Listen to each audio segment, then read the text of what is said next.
Welcome home. Shalom, selamat pagi umat pilihan Allah. Boleh berikan tepuk tangan yang luar biasa buat Tuhan kita Yesus Kristus. Haleluya. Terima kasih Tuhan, Kau memberkati kami sepanjang satu minggu ini. Kami mengucap syukur untuk itu semua Tuhan. Dan Kau memberikan kasih karunia-Mu senantiasa limpah atas hidup kami. Pagi hari ini kami akan mulai ibadah kami Tuhan. Kau berkati dari awal sampai akhir. Kami percaya Kau ada di tengah-tengah kami. Hadirat-Mu memenuhi setiap kami. Terima kasih Yesus, terima kasih di dalam satu nama yang berkuasa. Di dalam nama Yesus Kristus Tuhan Allah penyelamat kita. Yang percaya dan siap memuji Tuhan boleh katakan amin. Haleluya.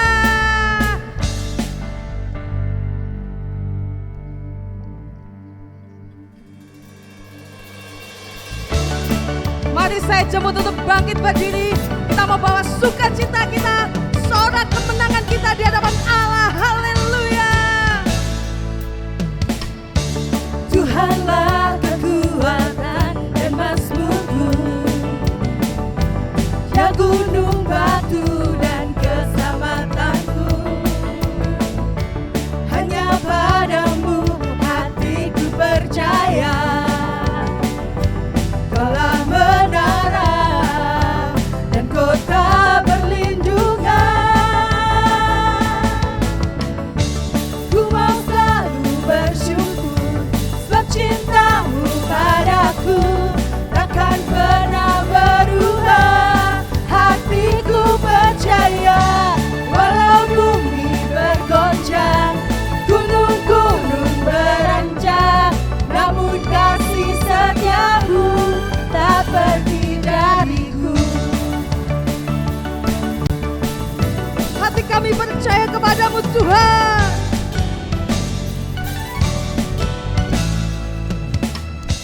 Tuhanlah kekuatan dan mazmurku, ya gunung batu dan keselamatanku. Hanya padamu Tuhan, hanya padamu hatiku percaya. Kaulah menara dan kota perlindungan. Ku mau selalu bersyukur sebab cintamu padaku takkan pernah berubah. Hatiku percaya walau bumi bergoncang, gunung-gunung beranjak, namun kasih setiamu tak pergi dariku. Ku mau selalu bersyukur sebab cintamu padaku takkan pernah berubah. Hatiku percaya walau bumi bergoncang, gunung-gunung beranjak, namun kasih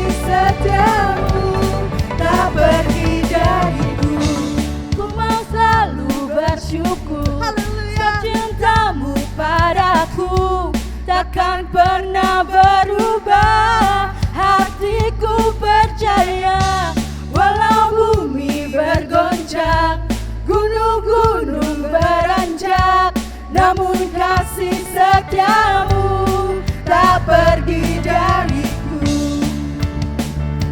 Bersyukur sebab cintamu padaku takkan pernah berubah. Hatiku percaya walau bumi bergoncang, gunung-gunung beranjak, namun kasih setiamu tak pergi dariku.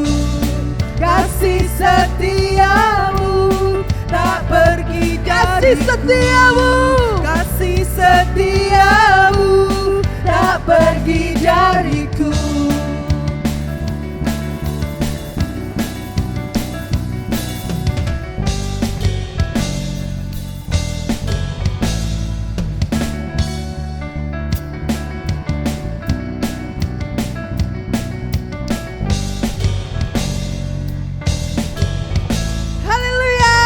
Suara-suara buat Tuhan kita, Tuhan yang sangat baik. Terima kasih.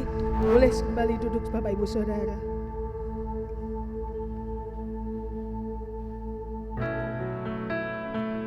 Inilah kerendahan hati kami Tuhan. Kami datang ya Tuhan ke hadirat-Mu. Biarlah Kau yang layakan kami ya Yesus. Kuasa-Mu sungguh tak terbatas dalam hidup kami Tuhan. Kau layakkan kami hingga kami layak di hadapan-Mu Yesus.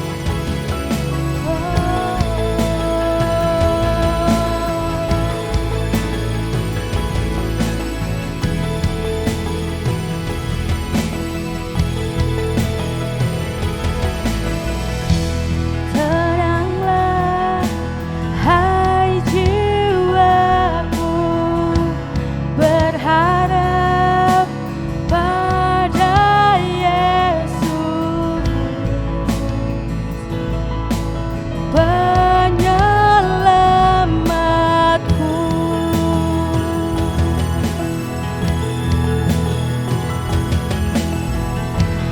Berserah hai jiwaku sepenuhnya pada Yesus, penyelamatku.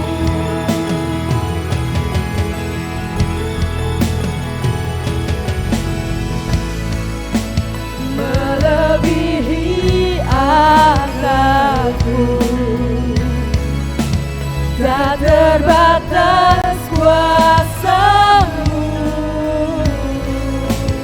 oh Yesusku.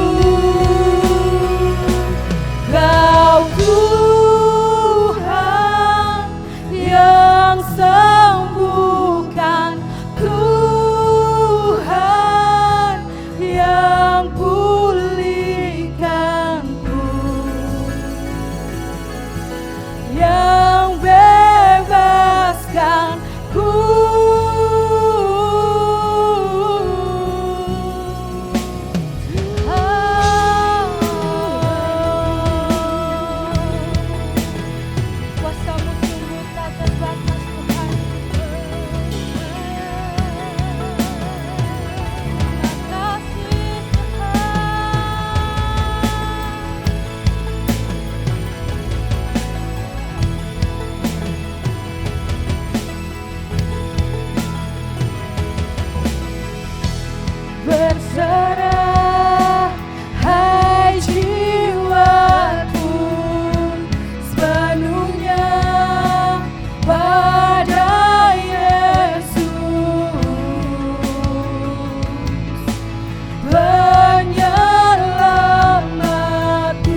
Kau bisa.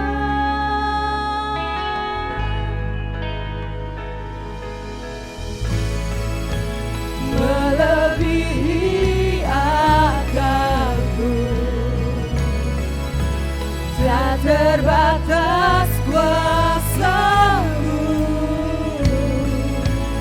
Oh Yesusku, Kau Tuhan, Kau Tuhan yang sembuhkan, Tuhan yang pulihkanku, Yang bebaskanku.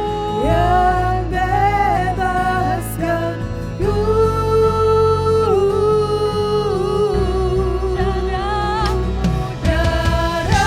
Darah-Mu yang sucikan basuh segenap hidupku. Padamu ku percaya, Kau Tuhan yang sembuhkan, Tuhan yang pulihkanku, Yang bebaskanku. yang bebaskanku.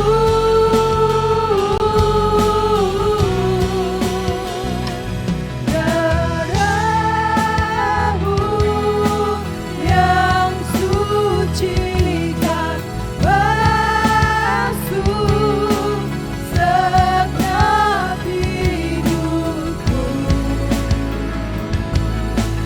Padamu ku percaya.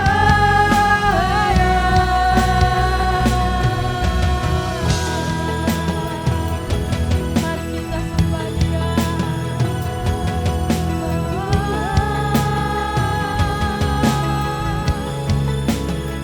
Kau yang layak disembahkan.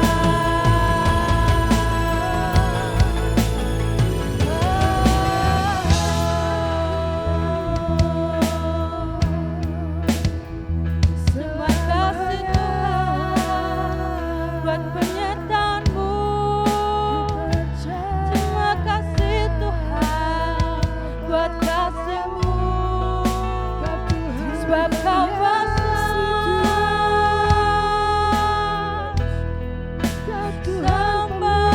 Yesus.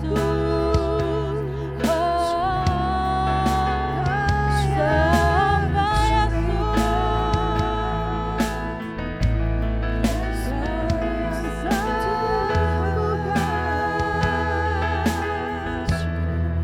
Kuasa-Mu tak terbatas di dalam hidup kami. Terima kasih. Oh haleluya.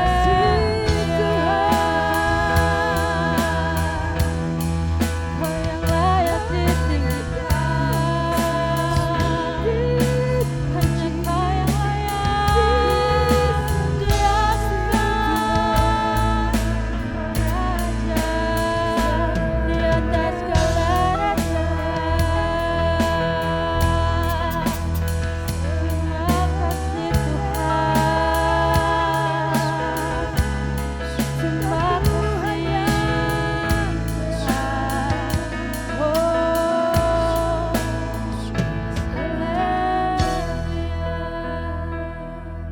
Terima kasih Bapa, terima kasih. Kau sungguh sangat baik dalam kehidupan kami Tuhan. Kau pulihkan kami Tuhan, Kau angkat kami, setiap kami Tuhan. Terima kasih Yesus, terima kasih. Hanya ucapan syukur kami Tuhan, kami naikkan ke dalam hadirat-Mu.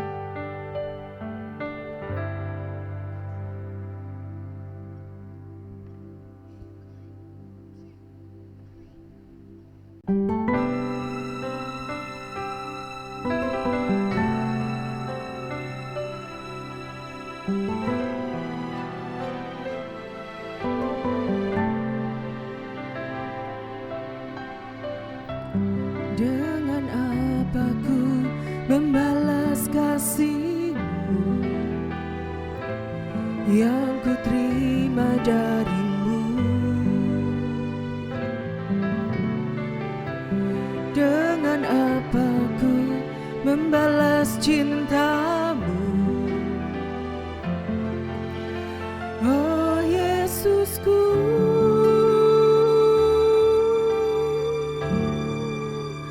Ku mau selalu bersyukur, selalu bersyukur.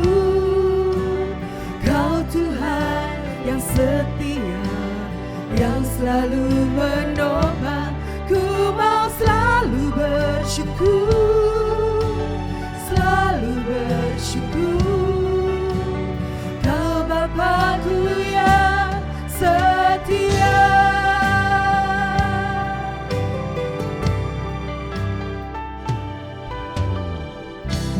Dengan apa ku membalas kasih-Mu yang ku terima darimu.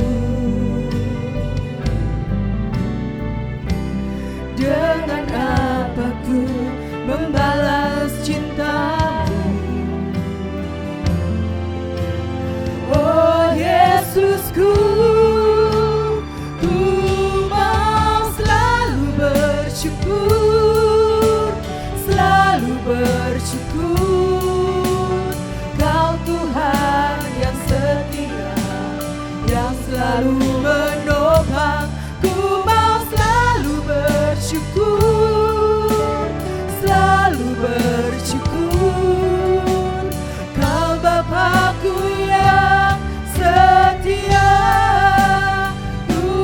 Silakan bangkit berdiri saudara.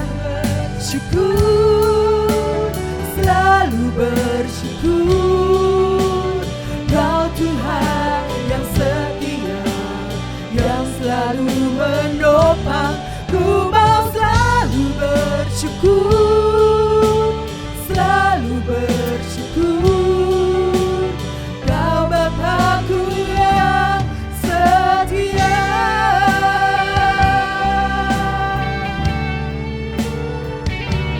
Terima kasih Tuhan, kami mau bersyukur.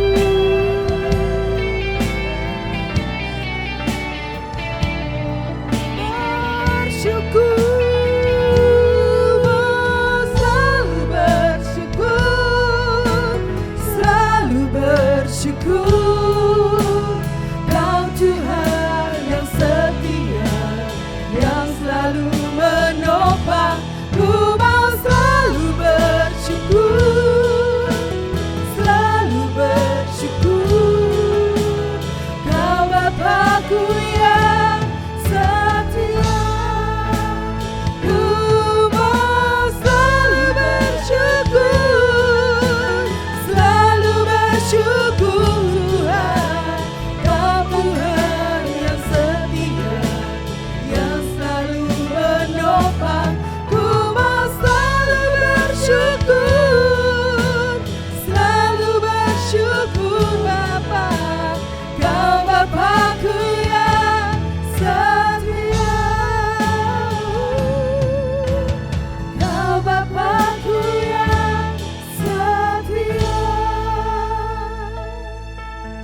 Terima kasih Tuhan, terima kasih karena Engkau setia.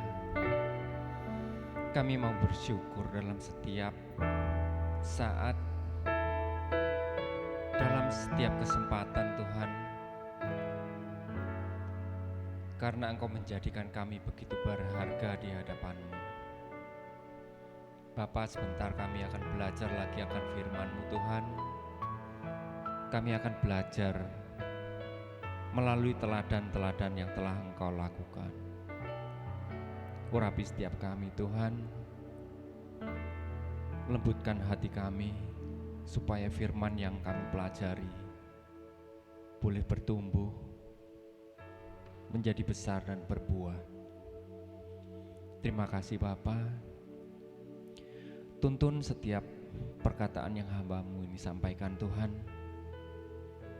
supaya apa yang disampaikan adalah menjadi keinginan hati-Mu. Dalam nama Tuhan Yesus, kami sudah berdoa. Amin.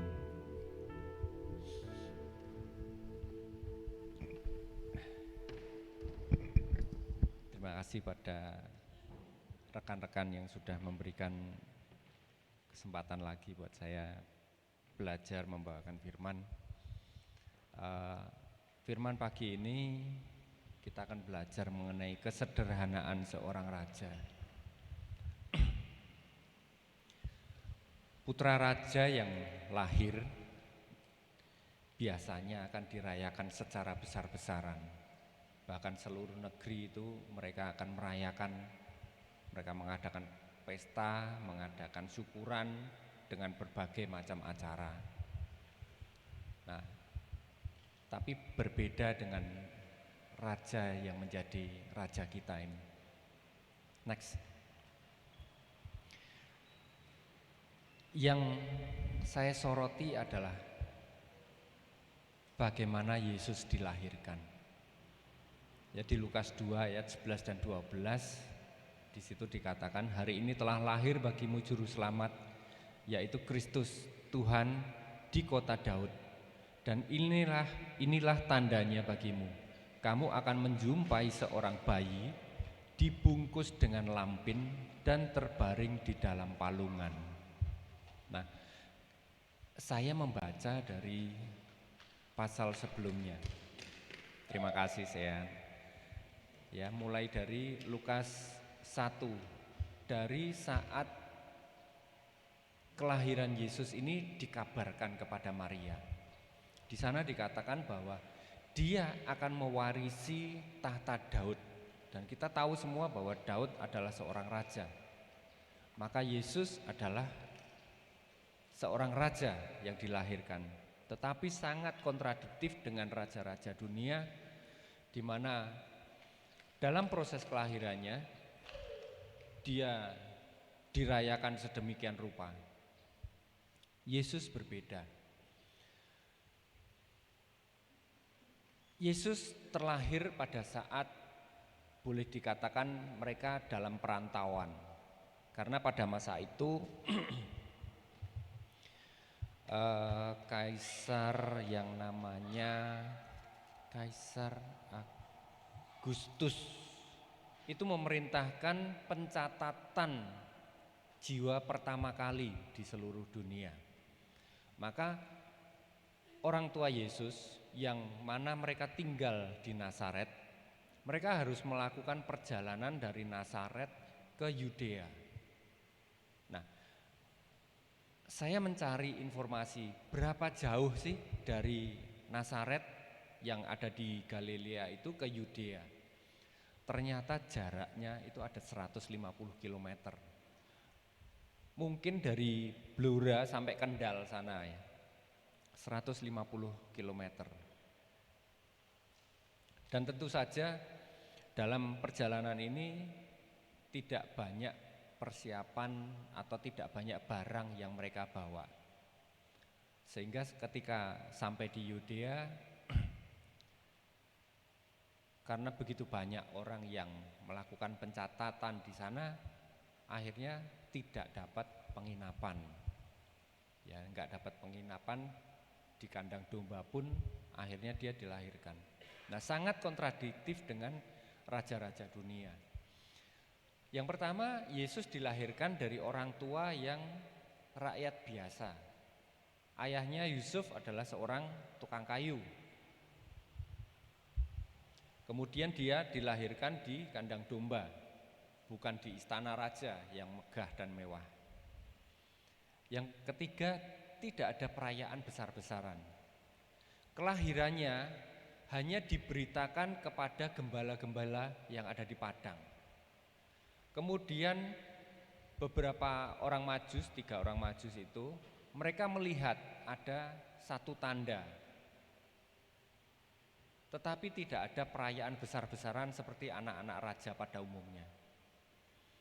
Kemudian kelahiran Yesus sebagai anak raja, dia tidak dihadiri oleh banyak orang. Yang hadir hanya orang tuanya. Kemudian dibandingkan dengan anak-anak raja pada umumnya, dia hanya dibungkus kain lampin. Kain lampin itu, saya cari, kain lampin itu apa ya? Kain lampin itu kain bedong bayi itu loh, kayak yang biasa digunakan ketika habis melahirkan. Begitu sederhananya. Yang terakhir, dia tidurnya di palungan. Palungan itu tempat makan domba. Dikasih jerami biar tidak terlalu keras. Demikian sederhananya. Padahal dia sudah dinubuatkan bahwa dia akan mewarisi tahta Daud yang seorang raja. Akan tetapi sangat berbeda dengan Daud yang raja secara fisik, secara materi. Rupanya Yesus dinubuatkan untuk menjadi raja bukan hanya di dunia, tetapi dia menjadi raja di surga. Next.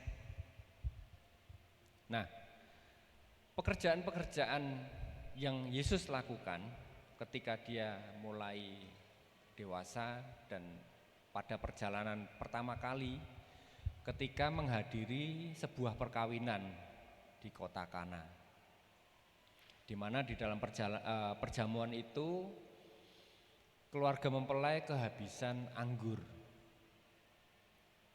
Meskipun Yesus tahu itu belum saatnya dia memulai pekerjaan yang Allah sudah rancangkan, tetapi melalui ibunya akhirnya Yesus melakukan sebuah mujizat.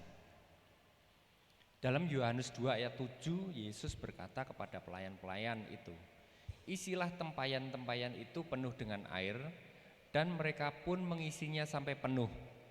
Lalu kata Yesus kepada mereka, sekarang cedoklah dan bawalah mereka kepada pemimpin pesta.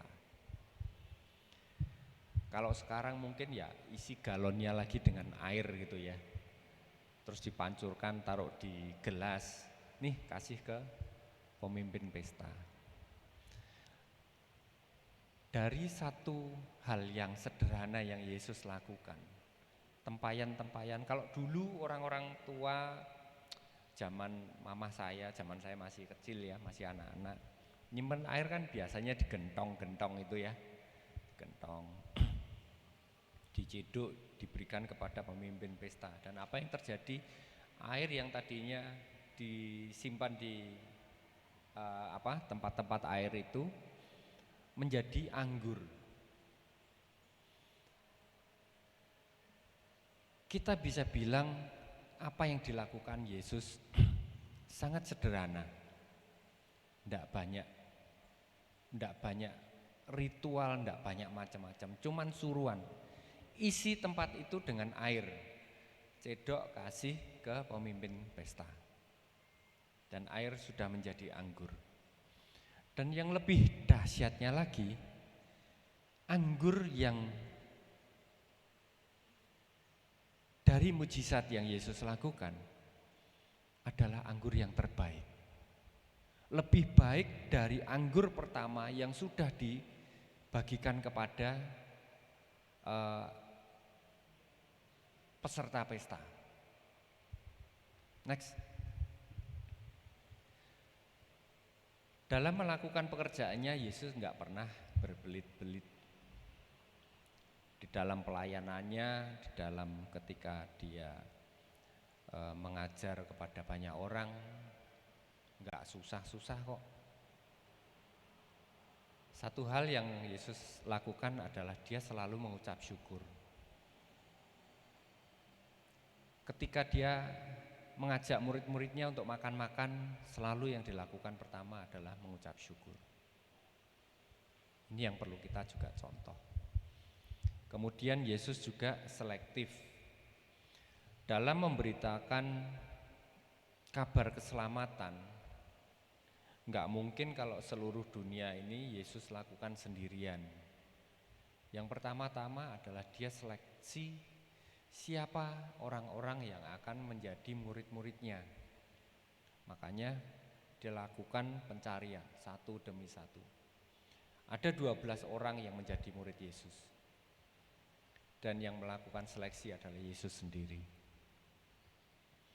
Kemudian di dalam melakukan pekerjaannya bersama-sama dengan murid-muridnya, dia menjadi contoh dulu. Dia melakukan supaya murid-muridnya kelak melakukan hal yang sama. Sama dengan gereja kita. Pak Tri mulai membimbing beberapa dari kita untuk belajar membawakan firman. Kita juga mencontoh kepada Pak Tri, kepada beliau, bagaimana membawakan firman yang baik, bagaimana belajar untuk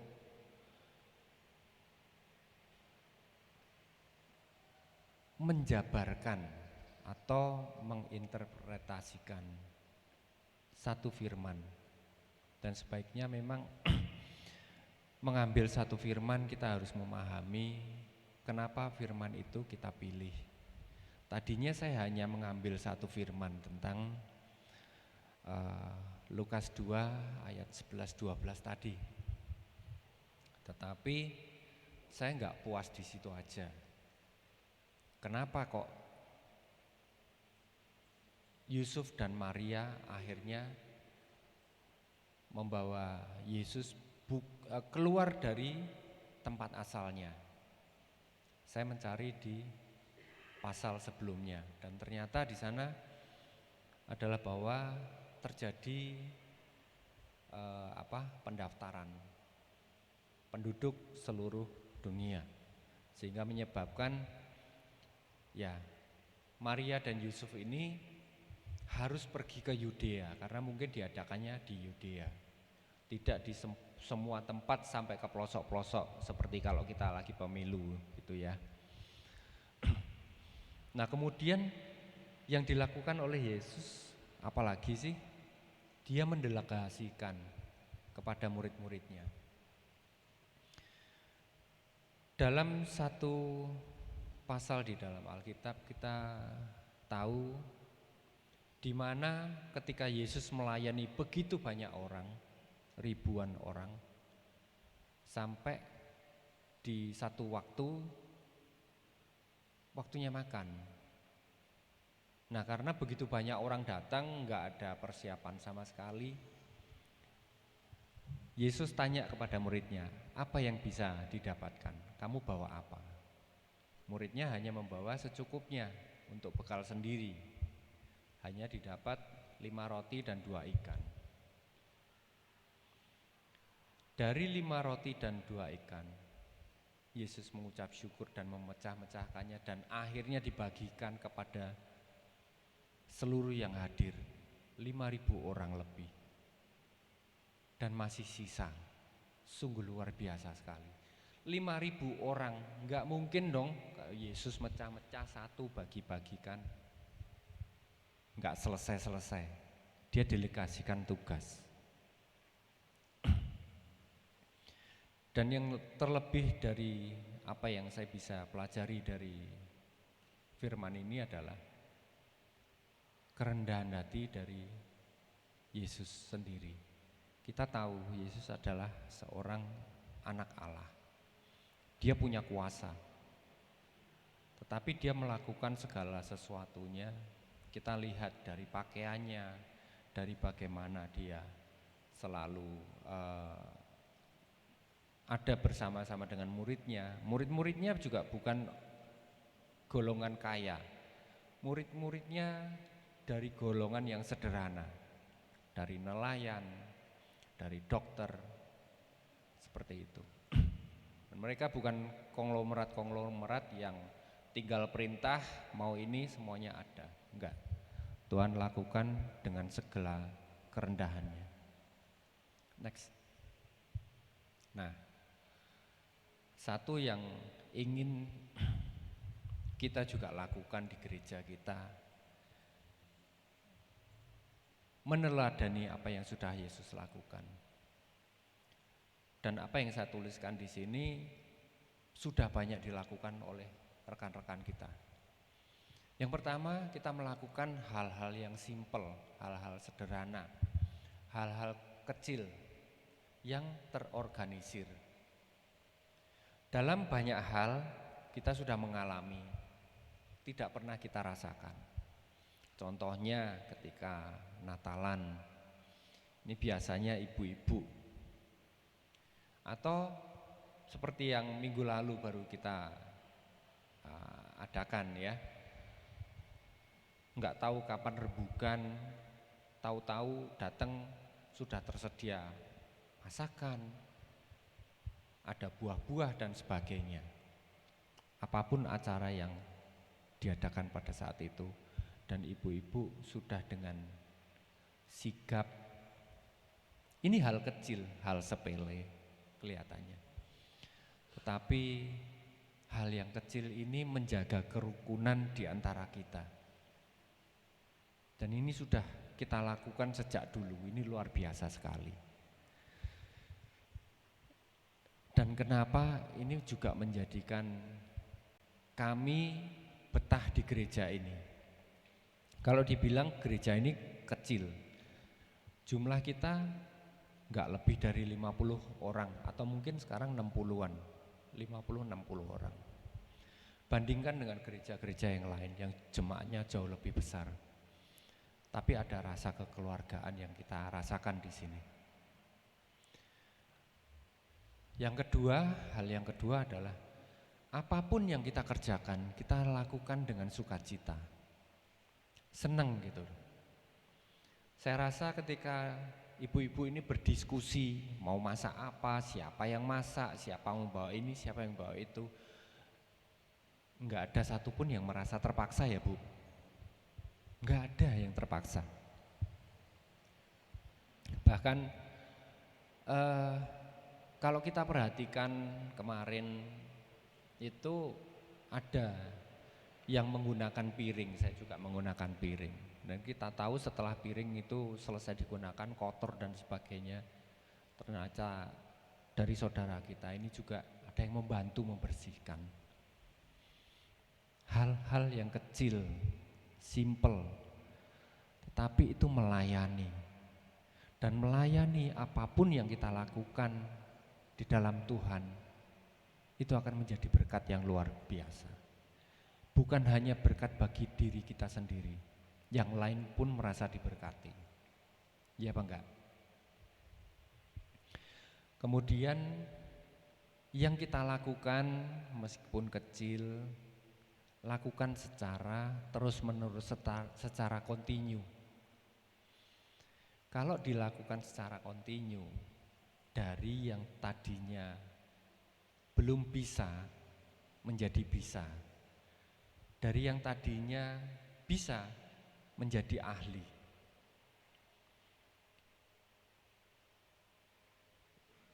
Kalau boleh menyampaikan sebuah saya nggak mau katakan sebagai satu kritikan ya, mengkritik kadang-kadang nggak enak bagi yang menerima. Sebuah masukan, kita melihat dari tim yang pemusik tadi, ada satu yang baru. Kalau saya boleh bilang belum sempurna, tapi sudah bagus. Kita harus apresiasi, sudah bagus. Ya, berani tampil. Mungkin masih grogi, makanya ada salah-salah. Ya enggak apa-apa grogi. Tapi dengan nanti terus berlatih,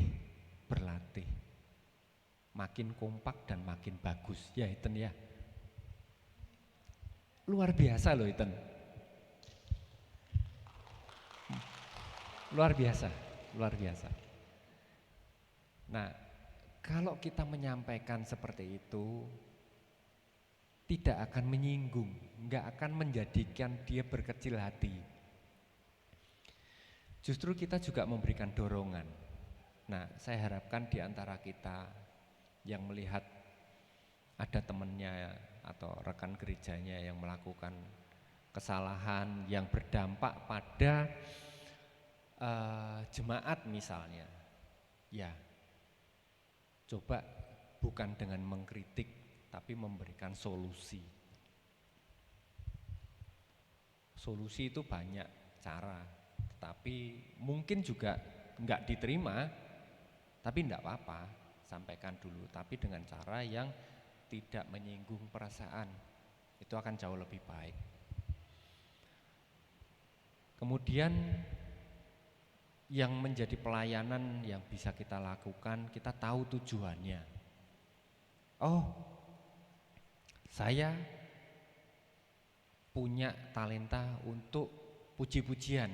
Ya, kita bergabung di tim worship, puji-pujian di sana. Tapi suaraku kurang bagus, minta masukan, berlatih. Ada enggak yang bisa ngajari saya supaya nyanyi saya lebih baik, supaya intonasinya bagus, gitu misalkan. Minta masukan. Kalau ada yang kurang, ya enggak apa-apa toh. Kamu punya hati untuk melayani, kurang-kurang dikit, ya sudahlah, nanti diperbaiki lagi. Kita dengan jumlah jemaat dan pengerja yang hanya sekian, pekerjaan kadang-kadang kita lakukan tumpang tindih, ya enggak apa-apa, lakukan aja dengan sukacita. Misalkan yang biasa rangkep-rangkep itu semuanya biasa rangkep-rangkep. Hosea misalkan pada waktu itu dia talentanya di musik, tapi kita daulat supaya jadi pemimpin acara Natalan. Grogi enggak? Ya mungkin grogi, tapi ya enggak apa-apa. Wong kita enggak menghukum dia jadi ketua, toh juga banyak rekan lain yang membantu gitu kan. Ya seperti itu kira-kira. Kita mempercayakan satu pekerjaan karena kita tahu tujuannya apa. Kita juga tahu bahwa kita enggak sempurna. Tapi dengan sekian banyak orang, ibadah kita sudah luar biasa. Itu sudah satu yang bagus. Saya juga merasa bahwa betah di sini itu bukan semata-mata karena kekeluargaannya, tapi ya memang enggak tahu kenapa Tuhan mempercayakan untuk saya tetap di sini. Kalau kita boleh lihat banyak rekan-rekan kita yang terdahulu, yang mana menjadi pelopor-pelopor yang membawa Pak Tri sampai di Purwodadi ini, mereka sudah meninggalkan semua. Mereka tidak berkomitmen. Nah, saya mau tetap berkomitmen untuk mendampingi Pak Tri. Saya harap rekan-rekan juga kita akan terus bersama. Malah kita bisa ajak teman-teman yang lain, yuk rasakan yuk bedanya di gerejaku. Syukur-syukur mereka yang sudah meninggalkan gereja sejak lama, itu lebih baik. Jadi kita ngajak, bukan ngajak dari jemaat gereja lain untuk datang ke sini. Lebih baik yang Kristen KTP kita jadikan Kristen yang betulan. Mereka yang ngakunya Kristen tapi sudah Natalan pun juga enggak pernah datang, tapi KTP-nya Kristen. Nah, ini yang kita perlu ajak datang. Kita yang ya mungkin ada kan jemaat yang ada masalah di gerejanya, mutung, enggak mau datang lagi. Ya kalau boleh kita ajak kemari supaya menjadi satu keluarga kita, merasakan bedanya. Rumahmu yang dulu tuh kayak apa, rumahku di sini seperti apa, enak yang mana. Kita melakukan segala sesuatunya dengan tetap rendah hati. Next. Oh, sorry sebentar, kembali dulu. Satu ayat ini juga kebetulan menjadi penguat dari apa yang saya sampaikan sebelumnya. Lakukanlah segala sesuatu dengan tidak bersungut-sungut dan berbantah-bantahan. Tidak bersungut-sungut. Bener kan ya? Kita lakukan sukacita. Lah aku seneng kok. Saya diminta sebagai usher. Loh Pak Tri, gak salah tah. Kok saya suruh jadi usher itu loh. Ndak usah berbantah-bantahan. Ya. Wong jemaat ming sakmene lho. Tumpuk-tumpuk ya wis biasa, gitu kan. Diminta jadi usher, ya kita lakukan sebagai usher. Diminta untuk membagikan perjamuan kudus, ya sudah kita bantu, kita bagikan perjamuan kudus. Itu melayani loh. Itu juga simple, melayani. Kita lakukan dengan sukacita, hasilnya akan baik. Next. Nah, sekarang kesimpulannya, menyesuaikan dengan apa yang ada di gereja kita. Gereja kita ini enggak gede, orang-orangnya terbatas. Makanya kita memanfaatkan apa yang ada. Kita manfaatkan yang kita punya. Yang enggak punya ya enggak mungkin. Orang-orangnya ya hanya ini.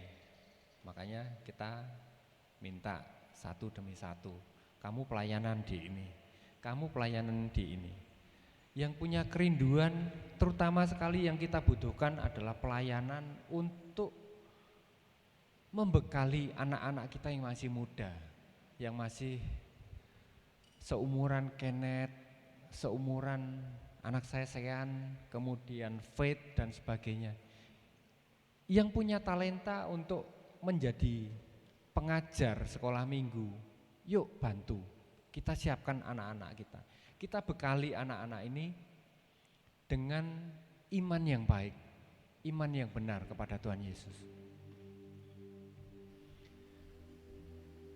Nah, yang kedua sudah saya sampaikan tadi, kita memberikan masukan, kita memberikan solusi daripada kritikan.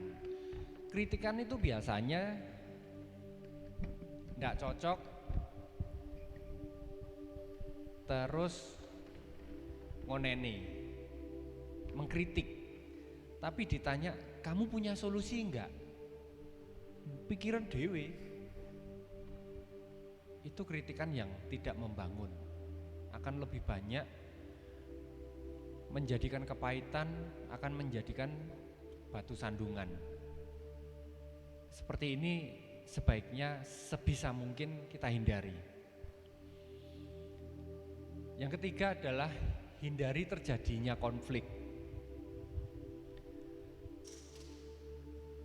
Jemaat menjadi berkurang kadang-kadang itu bukan karena liturginya, kadang-kadang karena gesekan sesama teman.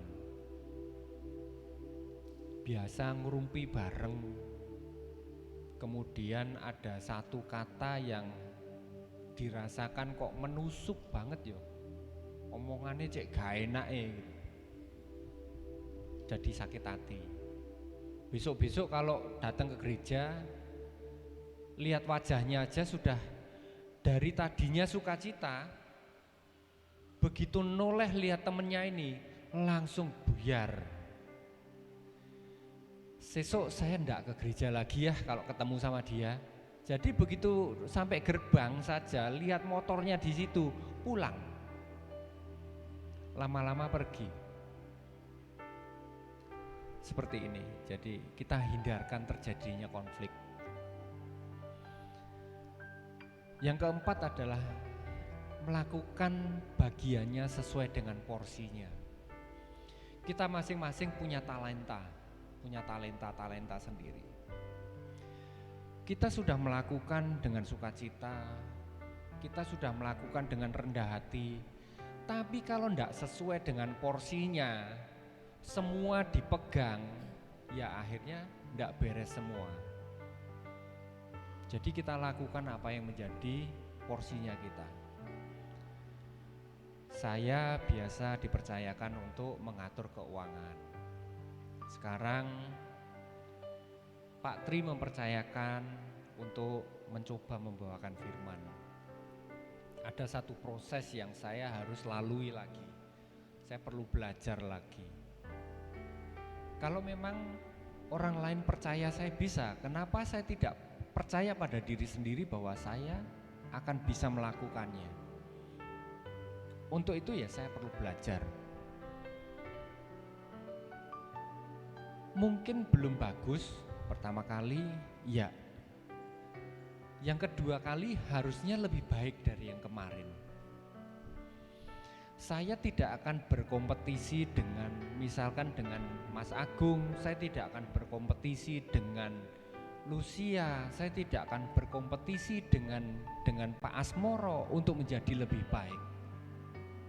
Akan lebih baik kalau saya berkompetisi dengan saya yang sebelumnya. Oh, saya melakukan seperti ini. Kok saya merasa ada salahnya di sini, di sini, di sini. Ya oke, saya harus perbaiki. Jadi kompetisi saya untuk menjadi lebih baik adalah berkompetisi dengan diri sendiri, supaya tidak menjadi gesekan kepada yang lain. Dan yang terakhir, saya melakukannya harus dengan sukacita.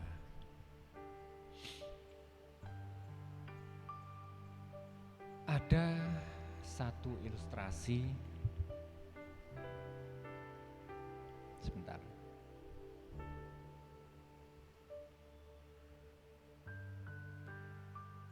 Ada seorang yang suka berdonasi,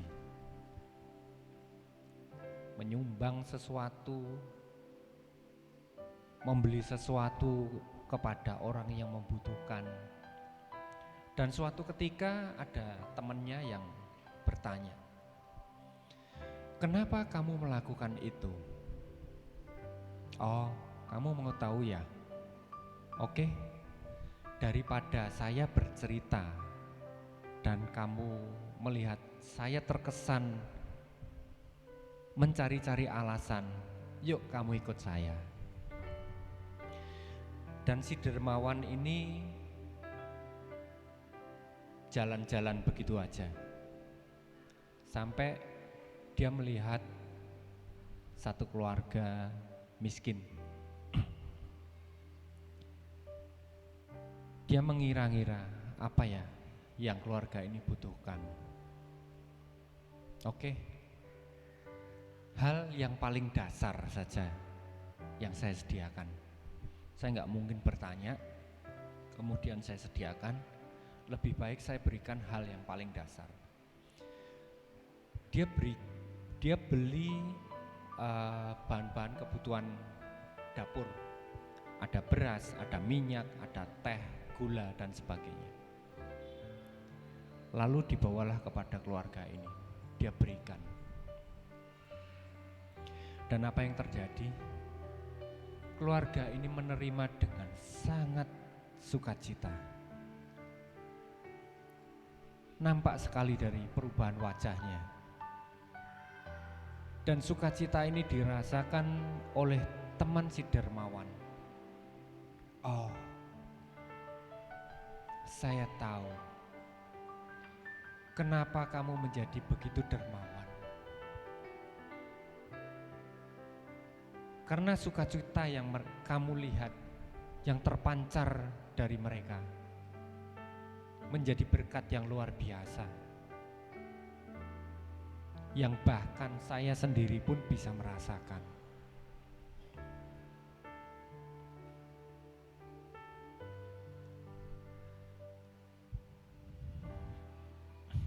Kiranya hal-hal yang sederhana seperti Tuhan kita yang sederhana menjadi teladan bagi setiap kita untuk melayani sesama yang ada di gereja ini maupun mereka yang di luar sana. Terima kasih. Mari kita berdoa.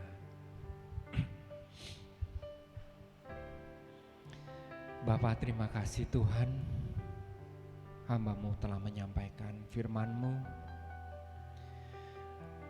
Hamba-Mu telah menyampaikan apa yang menjadi teladan yang Tuhan sudah lakukan. bagi setiap kami.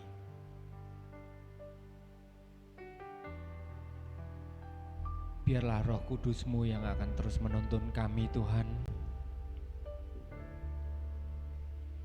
supaya apa yang kami lakukan di hari-hari berikutnya merefleksikan kesederhanaan-Mu, merefleksikan kasih-Mu kepada setiap kami. Dan buah-buah roh yang bisa kami hasilkan Tuhan, boleh membawa jiwa-jiwa yang baru, mereka yang haus, mereka yang terhilang, boleh kami bawa untuk datang ke rumah-Mu, bersekutu bersama-sama dengan kami, memuji dan memuliakan nama-Mu Tuhan. Terima kasih Yesus, terima kasih. Berkat-berkat yang Tuhan sudah kami terima sepanjang minggu kemarin Tuhan, dan kami tahu berkat-berkat yang baru Tuhan sudah sediakan pada minggu-minggu berikutnya. Kami siapkan hati kami Tuhan menjadi wadah untuk menerima berkat-berkat yang baru. Bapa, pada saat ini Ibu Gembala kami sedang kurang sehat Tuhan. Kiranya dengan bilur-bilur-Mu yang di atas kayu salib dan dengan kuasa darah-Mu Tuhan, Ibu Gembala kami sudah Tuhan sembuhkan. Tuhan sudah pulihkan kesehatannya, sehingga minggu mendatang kami boleh bersama-sama menikmati sukacita, menikmati firman-Mu di tempat ini Tuhan. Dalam nama Tuhan Yesus kami percaya. Dan kepada jemaat-jemaat-Mu Tuhan yang tidak dapat hadir karena sakit, penyakit atau halangan apapun, Tuhan urapi, Tuhan pulihkan. Kepada mereka yang tidak bisa hadir karena suatu pekerjaan, Tuhan berkati pekerjaannya Tuhan. Jadikan semuanya berhasil. Lindungi dan sertai mereka Tuhan, supaya tetap berkat dan kasih-Mu boleh dirasakan. Terima kasih, kami sudah mengucap syukur dan berdoa dalam nama Tuhan Yesus. Amin. Ku mau selalu bersyukur, selalu bersyukur. Kau Tuhan yang setia, yang selalu menopang. Ku mau selalu bersyukur, selalu bersyukur.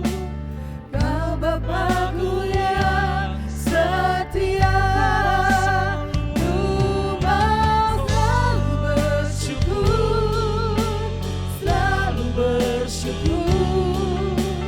Kau Tuhan yang setia, yang selalu menopang. Ku mau selalu bersyukur, selalu bersyukur. Kau Bapa-Ku yang setia. Bapa, kami sudah mendengarkan firman-Mu bahwa Engkau sudah memberi teladan kepada kami yang mulia. Dan anak-anak-Mu Tuhan hendak mengucap syukur, mengumpulkan persembahan sebagai tanda terima kasih kepadamu. Sucikan apa yang hendak kami persembahkan ya Bapa. Boleh mendukung untuk pekerjaan pelayanan dalam gereja ini, di dalam nama Tuhan Yesus. Ku mau selalu bersyukur, selalu bersyukur.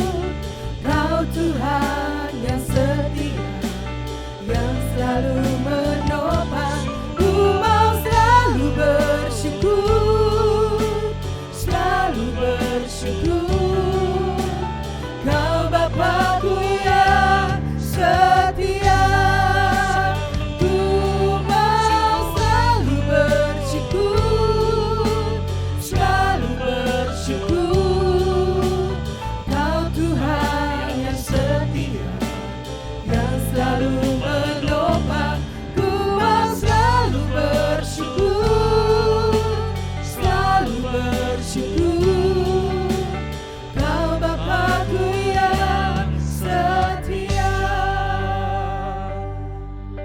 sudah kami dengar dari firman-Mu dimeteraikan dalam roh, jiwa, tubuh kami Tuhan. Sehingga si iblis tidak diizinkan untuk mencuri firman itu, tetapi firman itu jatuh di tanah yang baik, yaitu hati kami, dan akan bertumbuh menjadi tempat persemaian roh-Mu yang kudus, sehingga menghasilkan buah-buah untuk taat kepada firman yang kami dengar. Bapa, Engkau berkati hamba-Mu yang sudah dengan taat memenuhi panggilan-Mu untuk menyampaikan isi hati-Mu kepada seluruh jemaat ini. Engkau berkati Pak Markus dan seluruh keluarga. Bapak, kami juga mengucap syukur untuk Ethan yang bergabung dengan kami.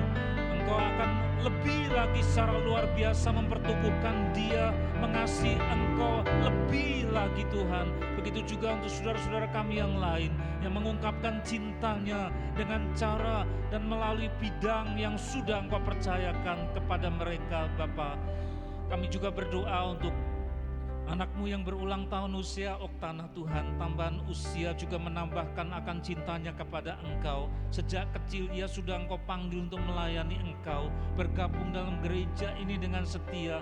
Berkati kesehatannya, berkati pekerjaannya, berkati keluarganya, berkati pelayanannya ya Bapa. Begitu juga Engkau mengasihi seluruh jemaat ini. Kami mengangkat kedua belah tangan kami, mengarahkan hati kepadamu. Curahkan cinta-Mu, cinta yang diberikan di dalam nama Allah Bapa di surga.